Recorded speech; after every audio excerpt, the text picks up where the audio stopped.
Hema committee report വന്ന നിരവധി പ്രശ്നങ്ങൾ പിന്നീട് മലയാള സിനിമയിലുണ്ടായി. നിരവധി നടന്മാർക്കെതിരെ ലൈംഗിക ആരോപണം ഉന്നയിച്ച് പല താരങ്ങളും വന്നിട്ടുണ്ടായിരുന്നു.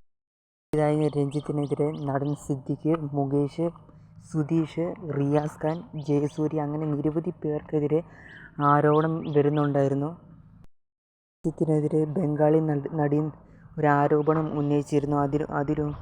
അതുകൂടാതെ തന്നെ മറ്റൊരു ആരോപണം കൂടി, ഒരു യുവാവിനെ പ്രകൃതിവിരുദ്ധ പീഡനത്തിന് ഇരയാക്കി എന്ന പേരിലും രഞ്ജിത്തിനെതിരെ കേസുണ്ടായിരുന്നു. സിദ്ദിഖിനെതിരായുള്ള കേസ് മസ്കറ്റ് ഹോട്ടലിൽ സിദ്ദിഖ് താമസിച്ചു, ആ പരാതിക്കാരി അവിടെ എത്തി എന്നതിനുള്ള തെളിവുകൾ അന്വേഷണം നടന്നുകൊണ്ടിരിക്കുകയാണ്. മുകേഷിനെതിരെ അങ്ങനെ കേസുകളിപ്പോൾ.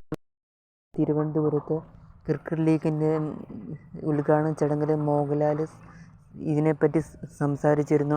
കുറേ വൈകിയ ശേഷമാണ് മോഹൻലാൽ ഇതിനെക്കുറിച്ച് എന്തെങ്കിലും ഒന്ന് പ്രതികരിക്കുന്നത്.